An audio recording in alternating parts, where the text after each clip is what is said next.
3 વર્ષે એકવાર આવનારો આ પુરુષોત્તમ અધિક મહિનામાં કથા શ્રવણ એ મહાપુણ્ય ગણાય. કથા શ્રવણ, મારા ભાઈ બહેનો, કથાનું શ્રવણ કરવું, કથાને સાંભળવી, બધા જ કામ છોડીને કથા શ્રવણ, માત્ર સાંભળવું.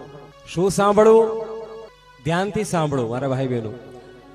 ભગવત ગુણ, ભગવાનના ગુણાનુવાદ, ભગવાનના ગુણ સાંભળવાના. ભગવાનના ગુણ કેવા છે, એના સદગુણો કેવા કેવા ભગવાનના છે, એની વાતો જે કરે એનું શ્રવણ કરો. બીજું, ભગવાનની રૂપ માધુરી, ભગવાનનું રૂપ કેવું છે એનું વર્ણન જ્યાં થાય અને એ વર્ણન જો સાંભળો તો તમે સાંભળ્યું ન કહેવાય પણ શ્રવણ કર્યું કહેવાય. શું કહેવાય? અને ત્રીજું, ભગવાનની કૃપા કેવી, ભગવત કૃપા કેવી રીતે પ્રાપ્ત કરવી એ વિષયમાં જ્યાં શબ્દો પ્રગટ, ભગવાનનો અનુરાગ કેવો છે, ભગવાનની કૃપા કેવી છે એવું જ્યાં વર્ણન થતું હોય એને કહેવાય કથા. અને એ કથા આવું હોય તો જ એમ કહી શકાય કે કથા અમે શ્રવણ કરી.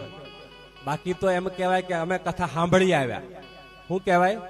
શ્રવણ કરેલું કામ લાગે. શ્રવણ કરેલું કામ લાગે. શ્રવણ માટે શરત છે, 2 કાનની જરૂર નથી, 1 મનની જરૂર છે.